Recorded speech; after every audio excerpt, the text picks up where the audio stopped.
अस्सलाम वालेकुम everyone. Last lecture में हमने एक्सरसाइज 2.2 कंप्लीट कर ली थी।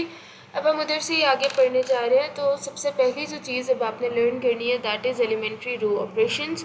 तो आपके पास ये 3 बेसिक एलिमेंट्री रो ऑपरेशंस है जो कि मैंने यहाँ पर मेंशन कर दिया। पहला जो एलिमेंट्री रो ऑपरेशन आप परफॉर्म करते हैं मैट्रिसेस पे दैट इज़ इंटरचेंजिंग ऑफ 2 रोज़। ठीक है, आप 2 रोज़ को एक दूसरे से इंटरचेंज कर सकते हैं। तो जो सिंपल यूज़ होता है मैथमेटिक्स में इंटरचेंज करने के लिए वो कुछ ऐसा सा होता है। ठीक है, जैसे मैं कहूँ कि मैं रो 1 और रो 2 को इंटरचेंज करना चाहती हूँ, तो in English of course I will write interchange row 1 with row 2, but in terms of mathematics उसी चीज़ को मैं ऐसे लिख दूँगी जैसे यहाँ पे भी मेंशन है रो 1 इंटरचेंज विद रो 2। अब यहाँ पे होने क्या जा रहा है कि आप देख सकते हैं जैसे ये ओरिजिनल मैट्रिक्स था, राइट। अब इस मैट्रिक्स में क्या हुआ है कि जो रो 1 थी वो रो 2 बन गई है। 1 2 थी row 1, right. Row 1 was 1 2, now it is row 2, and row 2 was 1 3, now it is row 1। तो रो 1 और रो 2 को आपने इंटरचेंज कर दिया, यानी कि रो 1 की जगह रो 2 ने ले लिया और रो 2 की जगह रो 1 ने ले लिया। तो ये पहला एलिमेंट्री रो ऑपरेशन है कि आप दो रोज को आपस में इंटरचेंज कर सकते हैं। फिर जो दूसरा एलिमेंट्री रो ऑपरेशन है that is multiplication of a particular row by a non zero scalar. आप जैसे हमने पहले पढ़ा था कि एक स्केलर नंबर से हम एक पूरे मैट्रिक्स को मल्टीप्लाई कर सकते हैं, बिल्कुल उसी तरह से आप एक पर्टिकुलर रो को किसी स्केलर मल्टीपल से मल्टीप्लाई कर सकते हैं। उसे हम इंग्लिश में तो ऐसे लिखेंगे कि लेट्स मल्टीप्लाई 2 विद रो 1, ठीक है, लेकिन हम इन टर्म्स ऑफ मैथमेटिक्स हम कहते हैं KR1, ठीक है। कि अब इस चीज़ को मैं कैसे लिखूंगी 2 रो 1, राइट, कि 2 को रो 1 से मल्टीप्लाई कर दो। तो अब ये इस मैट्रिक्स पे हम ये ऑपरेशन परफॉर्म कर रहे हैं, ये वाला जो मैट्रिक्स था, ठीक है। तो इस मैट्रिक्स में हमने क्या किया, रो 1 पे क्योंकि ऑपरेशन परफॉर्म हो रहा है तो रो 2 को तो पहले आप एज इट इज लिख लोगे। ये एक बहुत इंपॉर्टेंट रूल है कि जिस रो पे ऑपरेशन परफॉर्म हो रहा है सिर्फ उसी पे ऑपरेशन परफॉर्म करना है, बाकी रोज को आपने एज इट इज लिख देना है। तो 1 2 को तो पहले आपने एज इट इज लिख दिया, फिर रो 1 पे ऑपरेशन परफॉर्म किया। क्या ऑपरेशन परफॉर्म किया कि रो 1 की हर एंट्री को 2 से मल्टीप्लाई किया। तो 1 इंटू 2 2 आ गया, 3 इंटू 2 6 आ गया। इसी तरह से आपके पास जो थर्ड एलिमेंट्री रो ऑपरेशन है that is addition of any multiple of one row to another row. कि आप any multiple of one row को मल्टीप्लाई कर सकते हैं किसी और रो के साथ, किसी भी मल्टीपल से एक रो को मल्टीप्लाई कर सकते हैं और फिर उसको किसी और रो में ऐड कर सकते हैं। इन जनरल हम इसको इस तरह से लिखते हैं रो 1 प्लस KR2। अब जैसे फॉर इंस्टेंस ये एक मैट्रिक्स हमने ले लिया A3214, इस पर अब हम ये ऑपरेशन परफॉर्म करते हैं रो 1 प्लस 2 टाइम्स रो 2। तो अब आप देख सकते हैं कि रो 1 पे ऑपरेशन परफॉर्म होने जा रहे हैं, तो आप रो 2 को सबसे पहले तो एच डी से लिखते हैं, तो मैंने रो 2 को एच डी से लिख दिया। रो 1 पे ऑपरेशन परफॉर्म किया 1 बाय 1 एक एक एंट्री पे। तो पहली एंट्री उठाएंगे 3, उस पर ऑपरेशन परफॉर्म करेंगे 2 टाइम्स रो 2। 3 के साथ रो 2 की कौन सी एंट्री बन रही है 1, राइट। तो 3 प्लस 2 इज 5 लिख दिया आपने। इसी तरह अब आपने रो 1 की हर एंट्री पे ऑपरेशन परफॉर्म करना है। तो अब आप 2 उठाएंगे, 2 प्लस 2 टाइम्स रो 2 की क्या एंट्री बन रही है 4। तो 4 times 2 is 8 and 8 plus 2 is 10। तो आपने क्या लिख दिया 5 10 1 4। ओके, तो अभी तक हमने क्या देखा है कि रो ऑपरेशंस 3 होते हैं एलिमेंट्री रो ऑपरेशंस। वो क्या क्या है कि आप दो रोज को आपस में इंटरचेंज कर सकते हो, आप किसी पर्टिकुलर रो को एक स्केलर मल्टीपल से मल्टीप्लाई कर सकते हो, आप रोज को आपस में ऐड कर सकते हो और आप रोज को किसी स्केलर मल्टीपल से मल्टीप्लाई करने के बाद भी आपस में ऐड कर सकते हो। जिस तरह ये एलिमेंट्री रो ऑपरेशंस है, इसी तरह आपके पास एलिमेंट्री कॉलम ऑपरेशंस भी एग्जिस्ट करते हैं।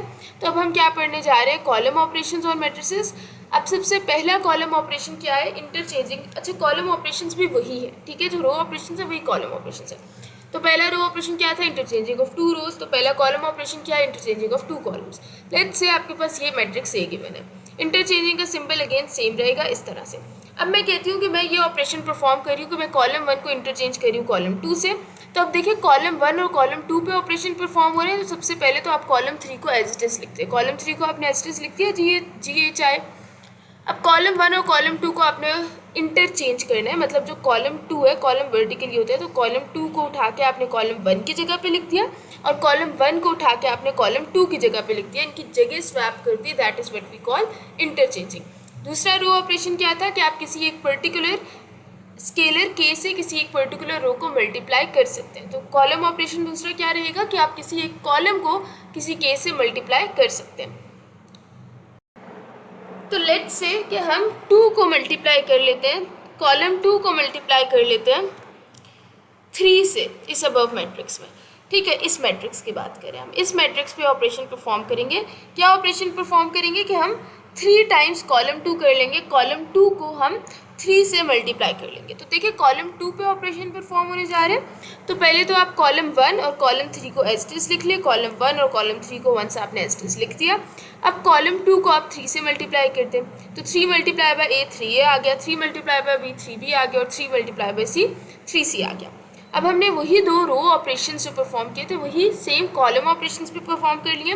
थर्ड कॉलम ऑपरेशन भी वही रहेगा जो आपके पास थर्ड रो ऑपरेशन था, जो कि क्या था कि addition of any multiple of one row to another row. तो यहाँ पे क्या हो जाएगा, addition of any multiple of one column to another column. तो जैसे मैं इन जनरल क्या कहती हूँ कि column 1 plus k times column 3। यहाँ पे अब इस मैट्रिक्स पे मैंने ये ऑपरेशन परफॉर्म किया है। क्या ऑपरेशन परफॉर्म किया है कि 2 times column 1 plus 3 times column 2। अब पहली बात तो ये है कि आप कॉलम 1 पे ऑपरेशन परफॉर्म करने जा रहे हैं। तो अगर मैं कॉलम 1 पे ऑपरेशन परफॉर्म करने जा रही हूँ तो मैं कॉलम 2 और कॉलम 3 को एज इट इज लिख दूँगी। तो मैंने कॉलम 2 को भी एज इट इज लिख दिया, कॉलम 3 को भी एज इट इज लिख दिया। फिर कॉलम 1 पे ऑपरेशन परफॉर्म किया तो 2 टाइम्स कॉलम 1 2d आ गया प्लस 3 टाइम्स कॉलम 2। तो ये कैसे हो रहा है, बेसिकली पहले एलिमेंट को उठाते हैं। तो 2 टाइम्स कॉलम 1 का पहला एलिमेंट क्या है d, प्लस 3 टाइम्स कॉलम 2 का पहला एलिमेंट क्या है 3a। तो 2d प्लस 9a आ गया। इसी तरह 2e प्लस 9 भी आ गया और 2f प्लस 9c आ गया। तो हमने यहाँ पे सीख लिया कि एलिमेंट्री कॉलम ऑपरेशंस भी आप परफॉर्म कर सकते हैं, और चाहे एलिमेंट्री रो ऑपरेशंस हो चाहे एलिमेंट्री कॉलम ऑपरेशंस हो, 3 एलिमेंट्री ऑपरेशंस क्या रहने वाले हैं। यू कैन इंटरचेंज 2 रोज और column, you can multiply a scalar with any particular row और कॉलम, और थर्ड ऑपरेशन क्या है कि आप किसी स्केलर को एक कॉलम से मल्टीप्लाई करके उसे दूसरे कॉलम में ऐड कर सकते हैं, या किसी स्केलर को एक रो से मल्टीप्लाई करके उसे एक रो में ऐड कर सकते हैं। लेकिन ऐसा नहीं कि स्केलर को कॉलम से मल्टीप्लाई करें और उसे ऐड रो में करें। अगर स्केलर किसी रो को स्केलर से मल्टीप्लाई करें तो एडिशन भी रो में ही होगी, और अगर किसी स्केलर को कॉलम से मल्टीप्लाई करें तो एडिशन भी कॉलम में ही होगी। अब हम आगे बढ़ते हैं। नेक्स्ट आपके पास ये एग्जाम्पल 7 है आपकी बुक की, उसमें उसने ये मैट्रिक्स दिया हुआ है एंड क्या कह रहे हैं वो, perform the elementary row operations on matrix A. पहला जो उसने आपसे कहा था दैट वाज कि आप मुझे ये ऑपरेशन परफॉर्म करके दिखाएं, यानी कि रो 3 को रो 1 से इंटरचेंज करके दिखाएं। पहली बात है कि रो 3 और रो 1 पे ऑपरेशन परफॉर्म हो रहा है, तो मैं रो 2 को तो एज इट इज लिख देती हूँ, उसमें तो कोई चेंजेस नहीं होने वाली। मैंने आपको बताया स्वैप कर देना मतलब होता है रो 3 रो 1 को इंटरचेंज करने का। तो जहाँ पे रो 3 लिखा हुआ है -1 -4 उसे आप रो 1 की जगह पे ले आए, -1 -4 यहाँ लिख दिया आपने, और ये जो रो 1 है इसे आप रो 3 की जगह पे ले जाए तो रो 3 रो 1 से इंटरचेंज हो गया। ठीक है, क्या आपने 3 5 तो एज इट इज लिख दिया, इन दोनों को आपस में जगह रिप्लेस करते, 1 2 नीचे आ गया, -1 -4 ऊपर आ गया। नेक्स्ट पार्ट पे चलते हैं। ओके, पार्ट 2 में वो क्या कहते हैं कि कॉलम 1 को आप इंटरचेंज कर दे कॉलम 2 से। तो बस क्या करना है कि ये जो कॉलम 2 है इसे आपने कॉलम 1 की जगह पे लिख देना, this is column 1 this is column 2 वाली पोजीशन, राइट। तो आपने कॉलम 2 को कॉलम 1 वाली जगह पे लिख दिया और कॉलम 1 को कॉलम 2 वाली जगह पे लिख दिया। तो ये आपके पास दोनों कॉलम्स आपस में क्या हो चुके हैं, इंटरचेंज हो चुके हैं। ठीक है, अगले पार्ट पे चलते। Okay, this is your next part. अब यहाँ पे आप ऑपरेशन किस रो पे परफॉर्म करने जा रहे हैं, रो 2 पे। तो पहला स्टेप तो क्या रहने वाला है कि मैं रो 1 और रो 3 को एज इट इज लिख लूँ। तो देखिए मैंने यहाँ पे रो 1 और रो 3 को एज इट इज लिख लिया क्योंकि उन पर कोई ऑपरेशन नहीं परफॉर्म हो रहा। अब हम 1 बाय 1 रफ वर्क में साइड पे हम ये काम करेंगे। रो 2 की पहली एंट्री उठाई 3 प्लस 2 टाइम्स रो 1 की पहली एंट्री उठाई 1, क्योंकि रो 2 प्लस 2 टाइम्स रो 1 करना था। तो 3 प्लस 2 क्या आ गया 5, तो आपने यहाँ पे क्या लिख दिया 5। फिर रो 2 की दूसरी एंट्री उठाई that is 5 plus 2 times row 1 की दूसरी एंट्री उठाई दैट इज़ 2। तो 5 प्लस 4 आ गया विच इज़ 9। तो यहाँ पे आपने क्या लिख दिया 9।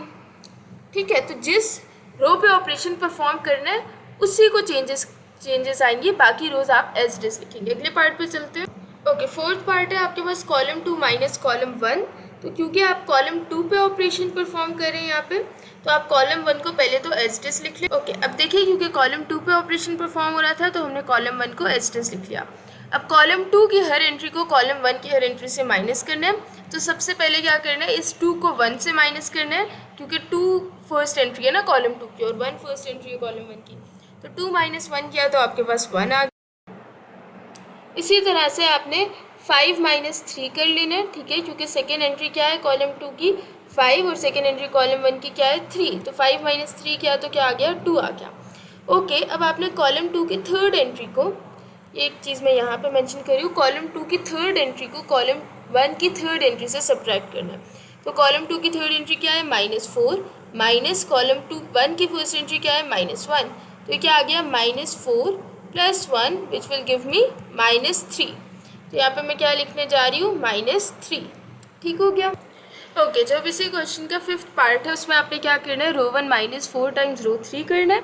तो अब आप क्या करें कि रो 2 और रो 3 को तो एज इट इज लिख लें, क्योंकि आप ऑपरेशन किस पे परफॉर्म करने जा रहे हैं रो 1 पे। तो देखिए, क्योंकि मैं ऑपरेशन रो 1 पे परफॉर्म कर रही हूँ, सबसे पहले मैंने रो 2 को और रो 3 को एज इट इज़ लिख लिया। अब हम रो 1 पे ऑपरेशन परफॉर्म करते हैं। तो रो 1 की फर्स्ट एंट्री क्या है, आप बेशक मैट्रिक्स के अंदर भी ये काम कर सकते हैं जो मैं साइड पे करी थी, तो इस दफ़ा मैं अंदर भी करके दिखा देती हूँ। रो 1 की फर्स्ट एंट्री क्या है 1 -4 टाइम्स क्या करना है रो 3 की फर्स्ट एंट्री क्या है -1। इसी तरह रो 1 की फर्स्ट एंट्री क्या है 2 -4 टाइम्स क्या करना है रो 3, उसकी सेकेंड एंट्री क्या है रो 3 की -4 और सेकेंड एंट्री रो 1 की 2 है, ठीक है। इसको सॉल्व करते हैं। आपने जब इसे सॉल्व किया तो 1 + 4 = 5 एंड 2 + 16 = 18 और बाकी है तो आपने एज इट इज लिख लिया, ठीक है। सो दिस इज़ योर आंसर। आगे बढ़ते हैं। ओके, अगली जो चीज़ हम डिस्कस करने जा रहे हैं that is echelon form of a matrix. तो an m×n matrix is said to be in echelon form if it satisfies the following properties. पहली प्रॉपर्टी क्या है आपके पास कि number of zero in non zero rows should increase successively. इसका क्या मतलब है कि अगर मैं पहली रो में हूँ तो उसमें जो ज़ीरोज़ हैं वो कम होने चाहिए दूसरी रो के ज़ीरोज़ से। जैसे जैसे मैं रोज़ में सीढ़ियाँ चलती जाऊँ, जैसे जैसे मैं रोज़ में नीचे आती जाऊँ तो ज़ीरोज़ क्या होते जाए इंक्रीज़ होते जाए, ठीक है। That is your first condition. Second condition क्या है कि आपके पास जो नॉन ज़ीरो रो है वो हमेशा ज़ीरो रो के ऊपर होनी चाहिए, और ज़ीरो रो से मुराद यहाँ पे ऐसी रो है जिसके सारे एंट्रीज़ ज़ीरो हैं, ठीक है, जिसकी all entries is equals to zero हो, that is your zero row. तो नॉन जीरो रो हमेशा जीरो रो से ऊपर होनी चाहिए। अगर ये दोनों कंडीशन सेटिस्फाइड है तो किसी भी मैट्रिक्स को आप कह सकते हैं कि this given matrix is indeed in echelon form. तो जो पहला मैट्रिक्स आपको गिवन है ये वाला, that is of order 3×4, 3 rows 4 columns, इसमें अगर हम गौर करें तो सक्सेसिवली जो फर्स्ट रो से जब मैं सेकेंड रो में जा रही हूँ, right, this is first row, this is second row, this is third row, तो फर्स्ट रो में कोई ज़ीरो नहीं है, सेकेंड रो में एक ज़ीरो है, थर्ड रो में 3 ज़ीरो है, तो सक्सेसिवली ज़ीरोज़ इंक्रीज़ हो रहे हैं और कोई ज़ीरो रो तो है ही नहीं कि मैं देखूँ कि ज़ीरो रो सबसे नीचे होनी चाहिए और नॉन ज़ीरो रो ऊपर होनी चाहिए। तो ठीक है, ये सेटिस्फाई कर रहे हैं दोनों कंडीशंस को कि नंबर ऑफ जीरोस आपके पास सक्सेसिवली इंक्रीज हो रहे हैं। So this matrix is indeed in echelon form. अब दूसरी एग्जांपल देखते हैं। दूसरी एग्जांपल में अगर मैं देखूँ तो रो 1 में एक ज़ीरो है, रो 2 में 2 ज़ीरो है, रो 3 में देयर आर 3 ज़ीरोज़। तो सक्सेसिवली जब मैं रो बाय रो नीचे जा रही हूँ तो नंबर ऑफ जीरोस क्या होते जा रहे हैं, इंक्रीज होते जा रहे हैं। तो अगर number of zeros successively increase हो रहे हैं तो it is in echelon form.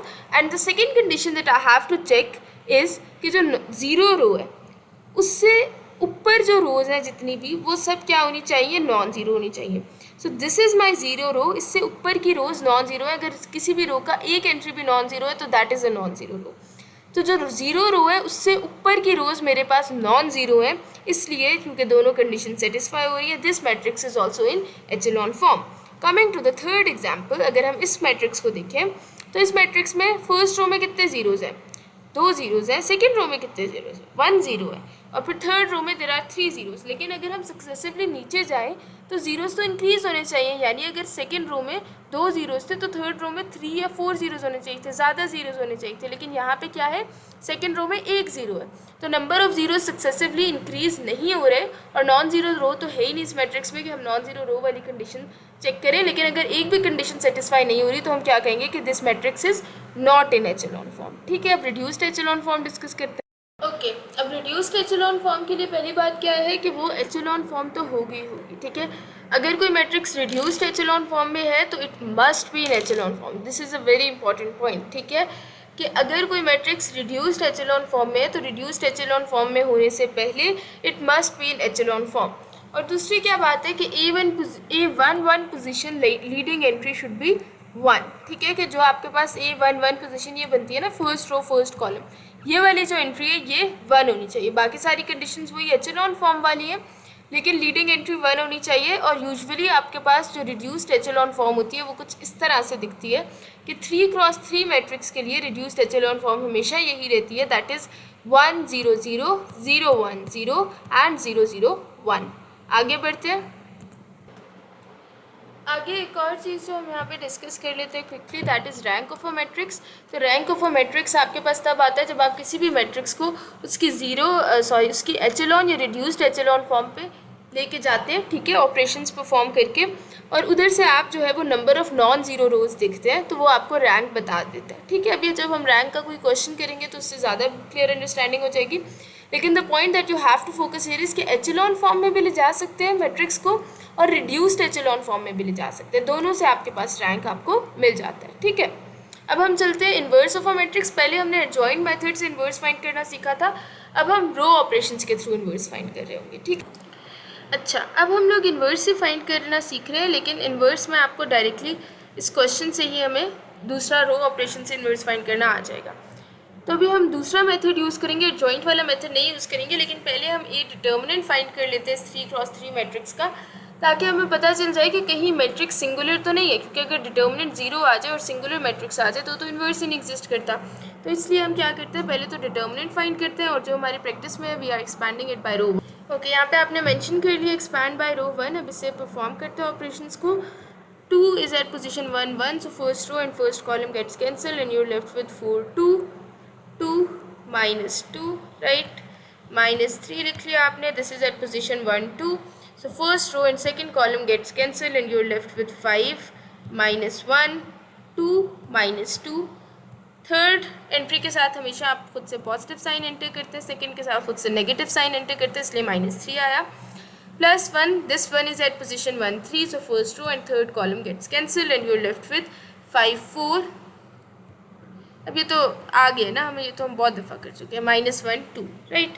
अब इसे सॉल्व करते हैं तो ये क्या आ जाएगा, 2 4 × 2 इज़ -8, -4 डिटर्मिनेंट का -3 -10 माइनस माइनस +2 +1 10 -+ 4। ओके, हमने जब इसे सॉल्व किया तो हमारे पास ये आ गया, यहाँ से भी हम 24 से कट गया और डिटर्मिनेंट क्या आ गया, 14 आ गया, which is not equal to 0। Okay, आपने लिख दिया non singular matrix inverse exists. यहाँ तक तो अभी आपने पुराने वाला काम ही किया। अब हम क्या करेंगे, अब हम रो ऑपरेशंस परफॉर्म करेंगे और हम inverse of a matrix find करेंगे। तो उसका तरीका क्या रहने वाला है। अच्छा, अब आप इस वाले मेथड में क्या करते हैं फाइंडिंग इन्वर्स बाय रो ऑपरेशंस, कि आपके पास 3x3 मैट्रिक्स का क्योंकि आपने इन्वर्स फाइंड करना है, तो आप ऐसे बीच में यहाँ पे तो आपने वही लिख दिया जो क्वेश्चन में गिवन था, ठीक है, this was part of your question, ये था ना मैट्रिक्स क्वेश्चन में गिवन, तो यही मैट्रिक्स 2 4 1 5 4 2 -1 2 -2 मैंने यहाँ पे मेंशन कर दिया। फिर बीच में आप इसे कह लें एक दीवार, एक डॉटेड लाइन आप लगा देते हैं और इस तरफ आप इस डॉटेड लाइन की अपनी डेस्टिनेशन लिख देते हैं जो कि है रिड्यूस्ड एचेलॉन फॉर्म, ठीक है, 1 0 0 0 1 0 0 0 1 लिख देते हैं। This is your first step. उसके बाद आपने क्या करना होता है, बेसिकली आपका टारगेट क्या होता है, हमारा टारगेट ये रहने वाला है कि जो मेरे पास इस तरफ वाली साइड है, ये इसको मैं किसी तरीके से इस फॉर्म में यानी कि रिड्यूस्ड एचेलॉन फॉर्म में कन्वर्ट कर लूँ, ठीक है, इसको मैं किसी तरह रिड्यूस्ड एचेलॉन फॉर्म में ले जाऊँ इस साइड को, और इस वाली साइड जो है, क्योंकि जो भी ऑपरेशन मैं परफॉर्म करूँगी ना वो इस पूरे मैट्रिक्स पे यहाँ से यहाँ तक परफॉर्म होगा। अक्सर बच्चे क्या करते हैं, वो इस साइड पे परफॉर्म करते हैं ऑपरेशन और इस साइड पे ऑपरेशन ही नहीं परफॉर्म करते। तो जैसे आप कहें मैं रो 2 - रो 1 कर रही हूँ, ठीक है, फर्स्ट क्या, तो वो मैं इस पूरी रो 2 पे करूँगी, इधर से लेकर के इधर तक इस पूरी रो 2 पे ये ऑपरेशन परफॉर्म होगा, ठीक है। तो इसलिए ये वाली फॉर्म तो फिर चेंज हो जाएगी, तो ये फॉर्म कुछ इस तरह, इस वाली चीज़ इस तरह के नंबर्स में कन्वर्ट हो जाएगी और दीवार के इस तरफ वाली जो इस तरह की चीज़ में कन्वर्ट हो जाएगी। सो द राइट साइड, ये जो वॉल की राइट साइड है, ये फिर आपको इन्वर्स दे रहा होगा, ठीक है। तो अभी हम इसको सॉल्व करना शुरू करते हैं। अब मैंने आपको सबसे पहली बात क्या बताई थी ऊपर एक्सप्लेन करते वक्त, कि रिड्यूस्ड एचेलॉन फॉर्म की जो लीडिंग एंट्री होती है वो क्या होती है, हमेशा 1। तो यहाँ पे तो ये जो रिड्यूस्ड एचेलॉन फॉर्म है इसकी लीडिंग, मतलब अब हम इसको रिड्यूस्ड एचेलॉन फॉर्म में कन्वर्ट करना चाह रहे हैं ना, आई जस्ट सेड दैट। तो यहाँ पे तो ये जो मैट्रिक्स गिवन है इसकी लीडिंग एंट्री क्या है 2। तो इसको अगर मैं 1 करना चाहती हूँ तो उसका आसान तरीका क्या है कि मेरे पास मुझे नज़र आ रहा है कि रो 3 की फर्स्ट एंट्री 1 है and I know by elementary row operations कि मैं रो 1 और रो 3 को इंटरचेंज कर सकती हूँ। तो मैं रो 1 को इंटरचेंज कर दूँ रो 3 के साथ। Let's perform that operation. अच्छा, अब रो 1 रो 3 के साथ इंटरचेंज हो रहा है तो रो 2 का इसमें कोई काम नहीं है, तो पहले तो मैं रो 2 को एज इट इज लिख लेती हूँ। ओके, यहाँ पे मैंने रो 2 को एज इट इज लिख लिया। अब मैं रो 1 और रो 3 को इंटरचेंज करने जा रही हूँ, यानी कि मैं रो 3 को इधर रो 1 की जगह ले आऊँगी और यहाँ से यहाँ तक पूरी रो ऊपर जाएगी। ठीक है, तो -1 -2 आ गया और 0 0 1 आ गया। इसी तरह ये जो पूरी रो 1 है ये रो 3 की जगह पे लिखी जाएगी, तो 2 3 1 आ गया और 1 0 0 आ गया। अच्छा, ओके नाउ अब अगली बात क्या है कि मैंने आपको बताया कि लीडिंग एंट्री 1 होती है, राइट। तो यहाँ पे क्या है कि आपके पास -1 लिखा हुआ है, रो 1 की फर्स्ट एंट्री क्या लिखी हुई है -1 लिखी है, तो मुझे तो लीडिंग एंट्री क्या चाहिए 1 चाहिए। तो उसके लिए मैं क्या करूँगी, रो 1 मल्टीप्लाई, क्योंकि मैंने बताया था ना एलिमेंट्री रो ऑपरेशंस में कि आप KR1 KR2 KR3 कर सकते हैं, किसी स्केलर मल्टीपल को किसी रो से मल्टीप्लाई कर सकते हैं। तो मैं रो 1 मल्टीप्लाई बाय -1 कर दूँगी ताकि ये -1 क्या हो जाए, पॉजिटिव हो जाए। तो बाकी दो रोज़ तो पहले मैं एस्टेस लिख देती हूँ क्योंकि ऑपरेशन रो 1 पे परफॉर्म होने तो अब आप देख सकते हैं बाकी दो रोज़ मैंने एस्टेस लिख दी है। अब मैं रो 1 की हर एंट्री को नेगेटिव साइन से जब मल्टीप्लाई करूँगी तो रो 1 की हर एंट्री का साइन चेंज हो जाएगा। तो -1 + 1 बन गया, +2 -2 बन गया, -2 +2 बन गया, 0 है तो 0 ही रहा, 0 है तो 0 ही रहा, 1 क्या बन गया, -1 बन गया। Okay, now we finally have our leading entry as 1। अब अगर आप अपने जहन में ये वाली फॉर्म रखें तो मुझे इस 1 के नीचे ये दो एंट्रीज क्या चाहिए रिड्यूस्ड एचेलॉन फॉर्म बनाने के लिए, 0 चाहिए। मेरा टारगेट अगेन मैं रिपीट करी हूँ ये है कि मैं इस मैट्रिक्स को रिड्यूस्ड एचेलॉन फॉर्म में कन्वर्ट करूँ, ऑटोमेटिकली मुझे ये वाला मैट्रिक्स मुझे इन्वर्स की वैल्यू दे देगा। ठीक है, तो अब मैं क्या करने जा रही हूँ कि मैं इन दोनों एंट्रीज को 0 बनाने जा रही हूँ। तो लेट्स थिंक अबाउट कि ये दोनों एंट्रीज 0 कैसे बनेंगी। तो क्या ख्याल है, अगर मैं रो 2 एक वक्त में एक ही ऑपरेशन परफॉर्म करना है तो पहले मैं मैंने ये इस फॉर्म तक पहुंचना है ना किसी भी तरह, तो पहले मैं इस चीज़ को 0 बना लेती हूँ। ठीक है, तो अगर मैं इसको 0 बनाना चाहूँ तो मुझे इसके लिए क्या करना पड़ेगा, रो 2 -5 टाइम्स रो 1। बेसिकली ये क्या होगा, रो 2 की एंट्री क्या है फर्स्ट 5 -5, रो 1 की फर्स्ट एंट्री क्या है 5, तो ये 0 आ जाएगा। तो मैं यही तो चाहती हूँ कि यहाँ पे क्या आ जाए, यहाँ पे क्या आ जाए, 0 आ जाए, राइट। तो इसलिए मैं पहले ये ऑपरेशन परफॉर्म करना चाह रही हूँ और क्योंकि ये ऑपरेशन रो 2 पे परफॉर्म हो रहा है तो पहले तो मैं रो 1 और रो 3 को एज इट इज लिख लेती हूँ। ओके, जैसे कि आप देख सकते हैं मैंने रो 1 और रो 3 को एज इट इज लिख लिया। मैंने 5 - 5 टाइम्स 1 किया तो 0 आ गया। अब मैं रो 2 की सेकेंड एंट्री पे और रो 1 की सेकेंड एंट्री पे ये ऑपरेशन परफॉर्म करती हूँ। तो रो 2 की सेकेंड एंट्री क्या है 4 -5 टाइम्स रो 1 की सेकेंड एंट्री क्या है -2, तो ये क्या आ जाता है 4 + 10 विच इज़ 14। तो हम यहाँ पे क्या लिख लेंगे 14। अब मैं यही ऑपरेशन रो 2 की थर्ड एंट्री पे परफॉर्म करती हूँ। तो 2, ठीक है, -5 टाइम्स रो 1 की थर्ड एंट्री क्या है 2, तो 2 - 10 विच इज़ -8। तो यहाँ मैं क्या लिख लेती हूँ -8। अब यही काम आगे वाली एंट्रीज के साथ। अच्छा, अब इससे नहीं परेशान होना कि ये तो मेरी फॉर्म चेंज हो रही है, इसको हम चेंज करना चाह रहे हैं। ये जो डॉटेड लाइन के राइट साइड पे फॉर्म है ना ये वाली, इसको हम चेंज खुद इंटेंशनली कर रहे हैं, ठीक है, ताकि हम इन्वर्स तक पहुंच सकें। तो हम लेफ्ट साइड वाली फॉर्म को रिड्यूस्ड एचेलॉन फॉर्म तक ले जा रहे हैं और राइट साइड वाली फॉर्म को उसके इन्वर्स तक ले जा रहे हैं। खैर, 0 - 5 टाइम्स 0 किया आपने तो 0 आ गया, 1 - 5 टाइम्स 0 किया आपने तो 1 आ गया, 0 - 5 टाइम्स -1 किया आपने, ये थर्ड इसकी बात हो रही है, 0 - 5 टाइम्स -1 किया आपने तो 5 आ गया। अब फिर से आप अगर अपनी डेस्टिनेशन पे गौर करें तो आपको यहाँ पे भी एक 0 चाहिए। तो अगर मैं इस वाली एंट्री को भी अपने गिवन मैट्रिक्स में इस वाली एंट्री को 0 बनाना तो उसके लिए मैं ये ऑपरेशन परफॉर्म कर सकती हूँ, रो 3 -2 टाइम्स रो 1। और ये ऑपरेशन अब मैंने रो 2 के साथ क्यों नहीं परफॉर्म किया, क्योंकि रो 2 तो 0 है, राइट। तो अगर मैं करती 2 - 2 टाइम्स 0 तो ये तो 2 ही आ जाता, तो इसलिए मैंने यहाँ रो 3 - 2 रो 2 नहीं लिखा, मुझे यहाँ पे 0 चाहिए, 2 नहीं चाहिए यहाँ पे, इसलिए मैंने रो 3 माइनस 2 टाइम्स रो 1 किया। अब देखें अगर मैं रो 3 माइनस 2 टाइम्स रो 1 करती हूँ तो क्या आता है, ठीक है, let's perform that as well. तो रो 3 क्या है 2 माइनस 2 टाइम्स रो 1 क्या है आपके पास 1, तो देखिए ये 0 बन रहा है। तो इसलिए हम अब ये ऑपरेशन लेकिन पूरी रो पे परफॉर्म करेंगे, जैसे कि हमने एलिमेंट्री रो ऑपरेशन में पढ़ा था कि आप स्केलर मल्टीपल से मल्टीप्लाई करके दूसरी रो के साथ ऐड या सब्ट्रैक्ट कर सकते हैं, लेकिन वो ऑपरेशन पूरी रो कंप्लीट रो पे परफॉर्म होता है। तो अब पहले तो मैं रो 1 और रो 2 को एज इट इज लिख लेती हूँ क्योंकि मेरा ऑपरेशन रो 3 पे परफॉर्म होने जा रहा है। ओके, यहाँ पे मैंने रो 1 और रो 2 को एज इट इज लिख लिया। अब रो 3 पे काम करते हैं। तो रो 2 माइनस 2 टाइम्स 1 किया तो 0 आ गया। अब रो 3 का सेकेंड एलिमेंट क्या है 3 माइनस 2 टाइम्स रो 1 का सेकेंड एलिमेंट क्या है -2, तो 3 + 4 हो गया ये विच इज़ 7। तो यहाँ मैं क्या लिख देती हूँ 7। इसी तरह रो 3 का थर्ड एंट्री लिख देते हैं विच इज़ 1 -2 इंटू रो 1 की थर्ड एंट्री क्या है 2, तो 1 + 1 -4 आ गया ये विच इज़ -3। ठीक हो गया। ये देखें ना रो 3 की थर्ड एंट्री क्या थी 1, रो 1 की थर्ड एंट्री क्या थी 2, तो 1 - 2 इंटू 2 लिख दिया -3 आ गया। इधर आपने मेंशन कर दिया -3। इसी तरह जब आपने 1 -3 इंटू 0 किया तो 1 ही आ गया। 0 - 3 इंटू 0 की 2 इंटू 0 किया, सॉरी यहाँ पे भी 1 - 2 इंटू 0 किया तो 1 आ गया। 0 - 2 इंटू 0 किया 0 आ गया।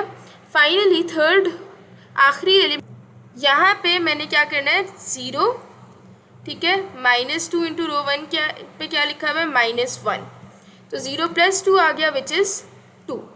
ओके, अब यहाँ पे कुछ ना कुछ हमें रिड्यूस्ड एचेलॉन फॉर्म दिखने लग गई है, लेकिन अब अगर दोबारा से हम अपने टारगेट रिड्यूस्ड एचेलॉन फॉर्म पे गौर करें तो अगली बात यह है कि ये वाला कॉलम हमने अब कंप्लीट कर लिया। यहाँ पे अगली बात है कि 1 आना चाहिए, तो यहाँ पे अब किसी तरह 1 बनाना है हमने। तो उसके लिए एक सिंपल तरीका तो ये है कि आप रो 2 को डिवाइड कर दें 14 से, ताकि आपके पास यहाँ पे क्या आ जाए 1 आ जाए, ठीक है ना। तो रो 2 को मैं डिवाइड कर देती हूँ 14 से। ओके, पहले मैं रो 2 को रो 14 से डिवाइड करती, इससे पहले मैंने रो 1 और रो 3 को एस्टेस लिख लिया क्योंकि ऑपरेशन रो 2 पे परफॉर्म होने जा रहा है। देखिए इस क्वेश्चन में अक्सर बच्चे कंफ्यूज होते हैं, इसलिए I am explaining it in a great detail. लेकिन एक बात का ख्याल रखना है कि स्टेप बाय स्टेप चल रहा है तो it will look like a game, an easy game, ठीक है। जब आपने रो 2 14 को 14 से डिवाइड किया तो 1 आ गया। -8 ये अगली एंट्री है ना, रो 2 पूरी 14 से डिवाइड होगी, तो जब -8 14 से डिवाइड हुआ तो क्या आ गया -4/7 आ गया। इसी तरह जब 0 14 से डिवाइड हुआ तो 0 आ गया। 1 14 से डिवाइड हुआ तो 1/14 आ गया, और जब 5 14 से डिवाइड हुआ तो आपके पास क्या आ गया 5/14 आ गया। अब हम फिर से अपने टारगेट डेस्टिनेशन पर गौर करते हैं, तो वो ये है, ठीक है। अब यहाँ पे आपके पास ये वाला 1 आ चुका है, यहाँ पे आपको क्या चाहिए 0 चाहिए, तो अब मुझे किसी भी तरह से इस एंट्री को 0 बनाना है, ठीक है। तो मैं उसके लिए क्या कर सकती हूँ, रो 3 -7 टाइम्स रो 2 कर लूँ अगर मैं, तो अब देखें रो 3 की सेकेंड एंट्री क्या है 7 -7 इंटू रो 2 की सेकेंड एंट्री क्या है 1, तो 7 - 7 क्या आ जाएगा 0। अगर मैं ये ऑपरेशन परफॉर्म करूँ तो मेरे पास ये एंट्री 0 बन जाती है जो मेरा टारगेट है। लेकिन यहाँ पे आप एक क्वेश्चन पूछ सकते हैं कि मैं रो 3 का वर्क रो 2 के साथ क्यों करी, रो 1 के साथ क्यों नहीं करी, ठीक है। मतलब कि मैं ये भी तो कर सकती थी कि 2 टाइम्स रो 3 + 7 टाइम्स रो 1। अगर मैं ये ऑपरेशन परफॉर्म करूँ तो रो 3 की सेकेंड एंट्री क्या है 7 + 7 इंटू रो 1 की सेकेंड एंट्री क्या है -2, तो 14 - 14 आ जाता है विच इज़ अगेन 0। तो मेरा तो टारगेट फिर भी अचीव हो रहा है। So what do you think, मैं ये क्यों नहीं करी और मैं ये वाला ऑपरेशन क्यों परफॉर्म करी? So the reason behind is कि अगर मैं ये वाला ऑपरेशन परफॉर्म करूँगी तो मेरे पास ये वाला जो 0 है, ये वाला 0 ये डिस्टर्ब हो जाएगा। अगर मैं करके दिखाती हूँ तो देखें रो 3 की फर्स्ट एंट्री क्या है 0 + 7 टाइम्स रो 1 की फर्स्ट एंट्री क्या है 7, तो मेरे पास यहाँ पे क्या आ जाएगा 7। लेकिन मैं ये तो नहीं चाहती। तो एक चीज़ का जो आपने इन क्वेश्चंस में ख्याल रखना होता है दैट इज़ कि आपने जो पिछला काम किया हुआ है आपके नेक्स्ट स्टेप से या नेक्स्ट ऑपरेशन से वो पिछला काम डिस्टर्ब ना हो। तो इसलिए अगर आप ये ऑपरेशन इस स्टेप पे आके परफॉर्म कर देंगे तो ऑल्दो यहाँ पे आपको ज़ीरो तो मिलेगा, लेकिन दिस ऑपरेशन इज़ रॉन्ग, क्योंकि इससे आपका पिछला काम डिस्टर्ब हो रहा है, इससे आपने ये जो ज़ीरो इतनी मेहनत से बनाया है वो डिस्टर्ब हो रहा है। जबकि अगर मैं ये ऑपरेशन रो 2 के साथ परफॉर्म कर रही हूँ तो 0 - 7 टाइम्स 0 इज स्टिल 0, ये वाला ज़ीरो डिस्टर्ब नहीं हो रहा। तो जो आपने पिछला अपने टारगेट फॉर्म को अचीव करने के लिए काम किया है वो आपके ऑपरेशन से डिस्टर्ब नहीं होना चाहिए, इसलिए हम रो 3 - 7 टाइम्स रो 2 करने जा रहे हैं और रो 3 का ऑपरेशन रो 1 के साथ परफॉर्म नहीं करें। तो सेकेंड थिंग इज़ कि अब क्योंकि हम ऑपरेशन रो 3 पे परफॉर्म कर रहे हैं तो पहले तो हम रो 1 और रो 2 को एज इट इज़ लिख लेते हैं।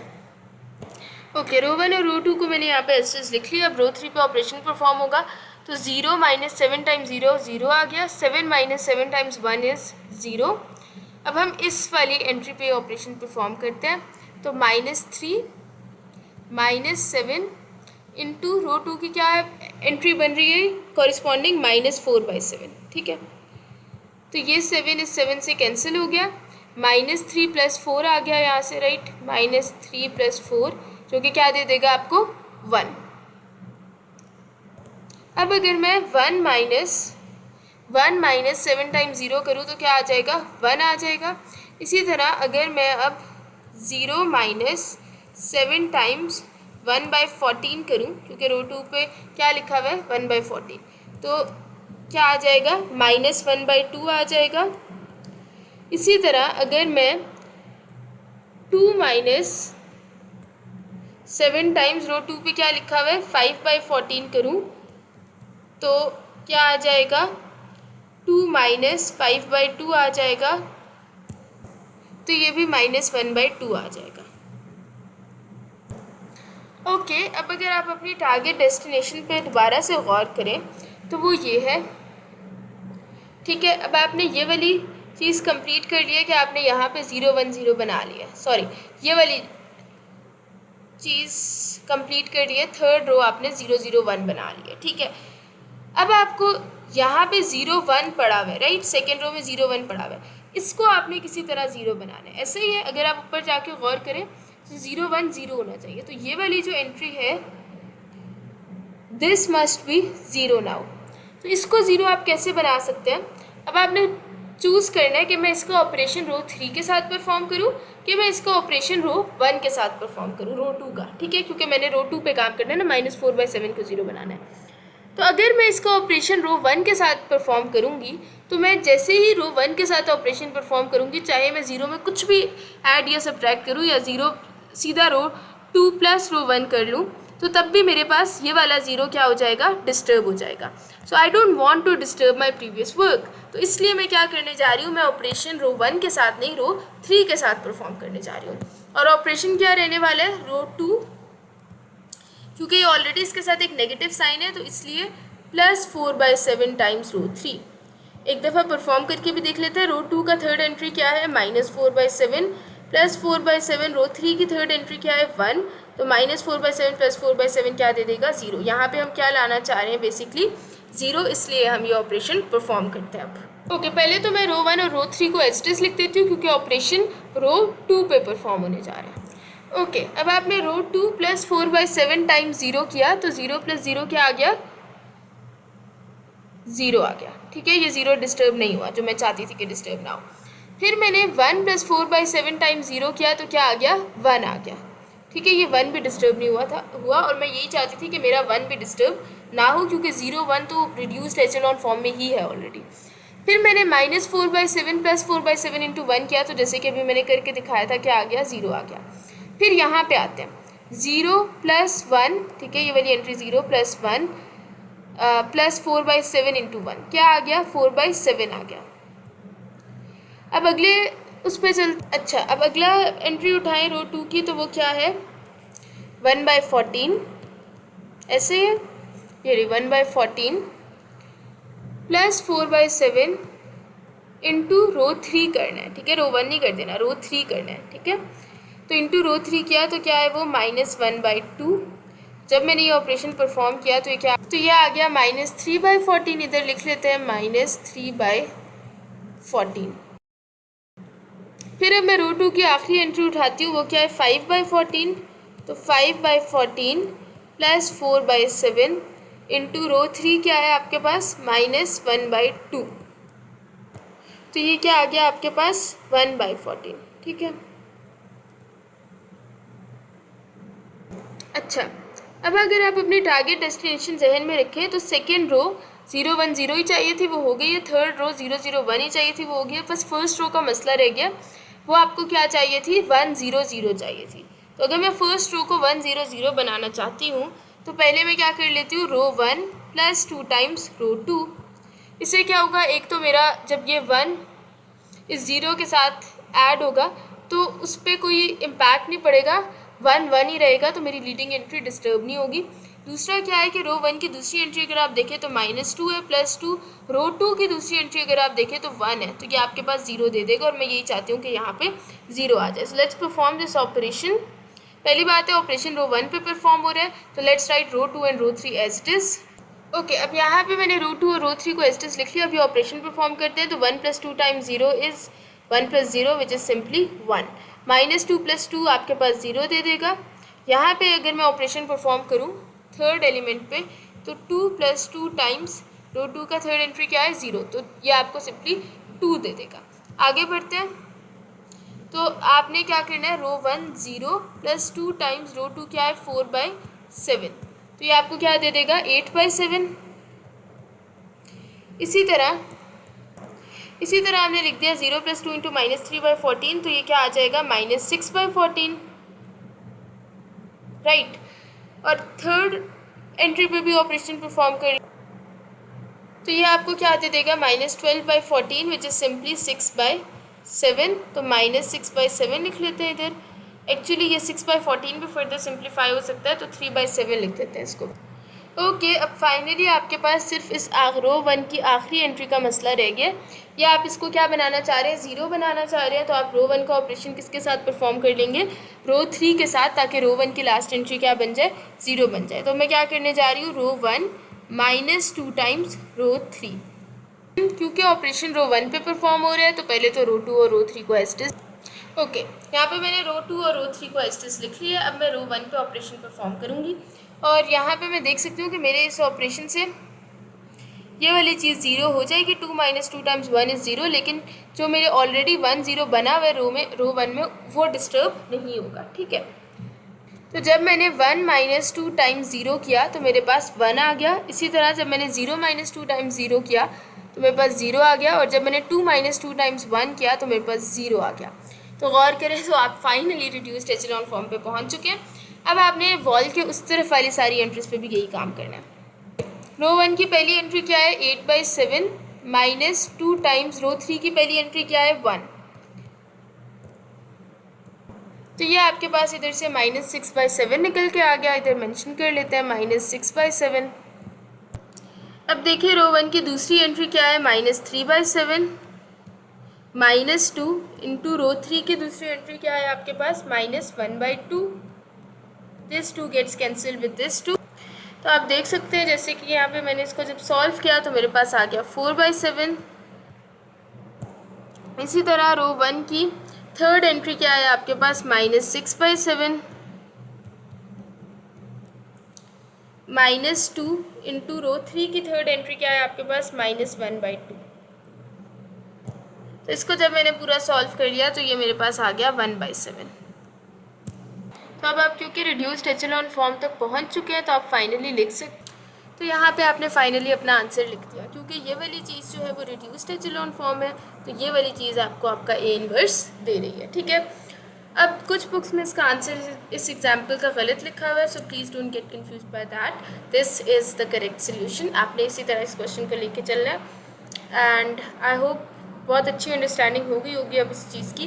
बस दो चीज़ों का ख्याल रखना है कि जब भी आप जो भी ऑपरेशन परफॉर्म करें उससे जो आपने पिछला काम किया हुआ है रिड्यूस्ड एचेलॉन फॉर्म तक पहुंचने के लिए वो डिस्टर्ब ना हो, और जो भी ऑपरेशन परफॉर्म करे वो पूरी रो की यहाँ से लेकर यहाँ तक हर एंट्री पे परफॉर्म होगा। ठीक है, आगे बढ़ते हैं। Okay, now this is example 10 and this is the last example before your exercise. इसमें आपने क्या करना है, आपने रैंक फाइंड करना है इस गिवन 3 × 3 मैट्रिक्स का। अब अगर आपने इसका रैंक फाइंड करना है तो पहली बात तो ये है कि आप पता याद करो, अभी जब मैंने इसी लेक्चर में प्रीवियसली बताया था आपको कि रैंक कैसे आप फाइंड करते हो। तो आप एचेलॉन फॉर्म से भी रैंक बता सकते हो और आप रिड्यूस एचेलॉन फॉर्म से भी रैंक बता सकते हो। So you have to figure out कि आप किससे बताना चाहोगे। तो बेसिकली अगर आप जहन में रिड्यूस्ड एचेलॉन फॉर्म ही लेके आए तो रास्ते में कहीं ना कहीं आप एचेलॉन फॉर्म तक पहुंच ही जाते हैं, ठीक है, क्योंकि reduced echelon form is echelon form, right, we studied that previously. तो इसलिए जब आप एचेलॉन फॉर्म भी बनाना चाहते हैं या जब आप रिड्यूस्ड एचेलॉन फॉर्म भी बनाएं तो रास्ते में कहीं ना कहीं एचेलॉन फॉर्म आ जाती है। तो टारगेट हम यही रखते हैं कि we are making reduced echelon form, लेकिन रास्ते में एचेलॉन फॉर्म जब आएगी तो हम उसी से रैंक बता देंगे, ठीक है। तो अब रिड्यूस्ड एचेलॉन फॉर्म में क्या होता है कि पहली लीडिंग एंट्री रो 1 की क्या होनी चाहिए, 1 होनी चाहिए। तो उसको 1 करने के लिए फर्स्ट ऑपरेशन क्या परफॉर्म कर लेते हैं हम, रो 1 इंटरचेंज विद रो 2। अब क्योंकि रो 1 और रो 2 पे ऑपरेशन परफॉर्म हो रहा है तो पहले तो मैं रो 3 को एज इट इज लिख लूँ। Okay, row 3 as it is आ गई। अब मैंने क्या करना है, रो 1 को रो 2 की जगह पे लिख देना है। तो रो 2 की जगह पे मैं लिख देती हूँ 4 5 6 और रो 2 को रो 1 की जगह पे लिख देना है, यानी कि मैं रो 1 की जगह पे लिख देती हूँ 1 2 3। ओके, अब आपको पता है कि आपको यहाँ पे अगर मैं लिख भी लूँ हमारी जो टारगेट फॉर्म होती है 1 0 0 0 1 0 0 0 1, आपको पता है ये दो एंट्रीज अब आपको क्या चाहिए, ये और ये 0 चाहिए। तो ये आपको 0 चाहिए, तो इसको 0 बनाने के लिए मैं क्या कर सकती हूँ, रो 2 माइनस 4 टाइम्स रो 1। अगर मैं ऐसा कर लूँ तो ये वाली जो एंट्री है ये 0 बन जाएगी, ठीक है। 4 माइनस 4 टाइम्स 1 इज़ 0। और बाकी एंट्रीज तो अभी कोई हमने निकाली नहीं है रिड्यूस्ड एचेलॉन फॉर्म की कि उनको कोई अफेक्ट हो, ठीक है। तो पहले तो हम रो 1 और रो 3 को एज लिख लेते हैं क्योंकि ऑपरेशन किस पे परफॉर्म हो रहा है, रो 2 पे। तो यहाँ पे आप जैसे कि देख सकते हैं कि मैंने रो 1 और रो 3 को एज लिख लिया। अब मैं रो 2 पे ऑपरेशन परफॉर्म करूँगी। तो 4 माइनस 4 टाइम्स रो 1 की फर्स्ट एंट्री क्या है 1, ये आ गया 0। इसी तरह हम लिख लेते हैं रो 2 की सेकेंड एंट्री क्या है 5 माइनस 4 इंटू रो 1 की सेकेंड एंट्री क्या है 2, तो ये आ गया -3। ये बन जाएगा 6 माइनस 4 इंटू रो 1 की थर्ड एंट्री क्या है 3, 6 माइनस 12 विच इज़ -6, ठीक है। अब अगला टारगेट क्या है आपका, इस पे गौर करें। तो आपने इस चीज़ को भी क्या बनाना है, 0 बनाना है। तो इसको अगर मैं 0 बनाना चाहती हूँ तो रो 2 के साथ तो ये 0 नहीं बनेगा क्योंकि रो 7 में कुछ भी ऐड या सब्ट्रैक्ट कर लें 0 टाइम्स तो वो 7 ही आएगा वापस। तो अगर मैं इसको 0 बनाना चाहती हूँ तो मुझे रो 1 के साथ काम करना पड़ेगा। तो I will write row 3 minus 7 times row 1, right. तो अब पहले तो मैं फर्स्ट 2 रोज एस्टिस लिख लेती हूँ क्योंकि रो 3 पे काम हो रहा है। ओके, मैंने फर्स्ट 2 रोज एस्टिस लिख ली है। अब हम करते हैं 7 माइनस 7 टाइम्स 1 इज़ 0। रो 3 की सेकेंड एंट्री है 8 माइनस 7 टाइम्स रो 1 की सेकेंड एंट्री है 2, so you get 8 minus 14 which is -6। इसी तरह हम रो 3 की थर्ड एंट्री क्या है 9 माइनस 7 इंटू रो 1 की थर्ड एंट्री क्या है 3, तो 9 माइनस 21 विच इज़ -12। ओके, अब ये दोनों काम हो गए। अब नेक्स्ट टारगेट आपका क्या होता है, अगर आप इस फॉर्म को जो है वो दोबारा से सोचें तो ये इस सेकेंड एंट्री को आपने रो 2 की 1 बनाना होता है। तो अगर मैं रो 2 की सेकेंड एंट्री को 1 बनाना चाहती हूँ तो उसके लिए मैं रो 2 डिवाइडेड बाय क्या कर लूँगी, डिवाइडेड बाय -3 कर लूँगी ताकि वो 1 बन जाए, ठीक है। तो पहले तो मैं रो 1 और रो 3 को एज इट इज लिख लेती हूँ और अब मैं रो 2 को -3 से जब डिवाइड करने जा रही हूँ तो 0 divide by -3 is 0, -3 divided by -3 is simply 1 and -6 divided by -3 is simply 2, right. तो यहाँ आपने लिख दिया 2। अब ये वाली एंट्री 1 हो गई है। अब नेक्स्ट टास्क आपका क्या है कि आप किसी भी तरीके से इस एंट्री को क्या बना लें, 0 बना लें, राइट। यही होता है ना, यहाँ पे क्या आना चाहिए, 0 आना चाहिए। तो अब इस एंट्री को हमने 0 बनाना। बाय द वे आप यहाँ पे भी गौर कर सकते हैं कि सिर्फ रो 2 जो है वो डिवाइड हुई है, रो 1 और रो 3 मैंने एज इट लिख दिया। खैर, अब अगर मैं रो 3 की सेकेंड एंट्री को 0 बनाना चाहती हूँ तो उसके लिए मैं क्या कर लूँगी, रो 3 प्लस 6 टाइम्स रो 2। और अब अगेन आप पूछ सकते हैं कि मैंने रो 2 के साथ क्यों काम किया, रो 1 के साथ क्यों नहीं किया, ताकि ये वाला 0 डिस्टर्ब ना हो, इसलिए मैंने रो 2 के साथ काम किया और रो 1 के साथ काम नहीं किया, ठीक है। तो क्योंकि अब ऑपरेशन रो 3 पे परफॉर्म हो रहा है तो पहले तो हम रो 1 और रो 2 को एज इट इज लिख। ओके जब आपने 0 + 6 टाइम्स 0 किया तो आपके पास ये चीज़ 0 ही आ गई, तो 0 डिस्टर्ब नहीं हुआ, इसीलिए हमने रो 2 के साथ ऑपरेशन परफॉर्म किया था। इसी तरह जब आपने -6 + 6 किया तो वो चीज़ भी 0 आ गई। और ये देखें ना, रो 3 की सेकेंड एंट्री क्या है, -6 + 6 इंटू रो 2 की सेकेंड एंट्री क्या है, 1, तो ये क्या आ गया, 0 आ गया। इसी तरह आप रो 3 की थर्ड एंट्री पे ऑपरेशन परफॉर्म करते हैं। रो 3 की थर्ड एंट्री क्या है, -12 + 6 इंटू रो 2 की थर्ड एंट्री क्या है, 2, तो -12 + 12 विच इज़ अगेन 0। तो आप इसको 0 बनाना नहीं चाह रहे थे, मेरी इंटेंशन क्या थी कि मैं इस वाली एंट्री को 0 बना लूँ, सॉरी इस वाली एंट्री को मैं 0 बना लूँ, ताकि मेरे पास वो रिड्यूस्ड एचेलॉन फॉर्म आ सके। लेकिन जब मैंने ये ऑपरेशन परफॉर्म किया तो ये वाली एंट्री ऑटोमेटिकली 0 आ गई, और रैंक के क्वेश्चंस में अक्सर ऐसे होता है, ठीक है। तो अब आप देखें तो ये रिड्यूस्ड एचेलॉन फॉर्म तो नहीं है, लेकिन हम रिड्यूस्ड एचेलॉन फॉर्म के रास्ते में थे and we ended up with echelon form, क्योंकि अगर आप देखें तो आपके पास जीरोज इसमें सक्सेसिवली इंक्रीज हो रहे हैं। फर्स्ट रो में there are no zero, second row में there is 1 0, and in the third row we have 3 zeros. तो जीरो सक्सेसिवली इंक्रीज हो रहे हैं रो बाय रो जब आप नीचे जा रहे हैं तो। और सेकेंडली जो आपकी कंप्लीट ज़ीरो रो है उसकी जो प्रिसीडिंग रोज़ है या उससे जो ऊपर की रोज़ है वो सब नॉन जीरोज़ है, तो दोनों कंडीशन सेटिस्फाई हो रही है। तो यहाँ पे आप देख के बता सकते हैं कि this given matrix is in echelon form. और एचेलॉन फॉर्म और रिड्यूस्ड एचेलॉन फॉर्म दोनों ही रैंक आपको सेम देती हैं, तो इसलिए आप यहीं पे रैंक लिखते हैं 2, क्योंकि हमने पढ़ा था कि रैंक आपको नॉन ज़ीरो रोज़ से पता चलता है, तो यहाँ पे 2 नॉन ज़ीरो रोज़ है, सो योर रैंक इज़ 2। अगर आप इसे रिड्यूस्ड एचेलॉन फॉर्म में कन्वर्ट करना चाह रहे थे तो फिर आप, बाय द वे ये इससे फर्दर कन्वर्ट हो ही नहीं सकता, क्योंकि ये 2 तो 0 में कन्वर्ट हो जाएगा, लेकिन ये अगर आप इसे रिड्यूस्ड एचेलॉन फॉर्म में कन्वर्ट करना चाह रहे थे तो बल्कि आप कर सकते हैं इस 2 और 3 को भी 0 बना दें फर्स्ट रो के, लेकिन उसकी ज़रूरत नहीं है क्योंकि you already know the rank, तो एक्स्ट्रा स्टेप्स नहीं करने चाहिए।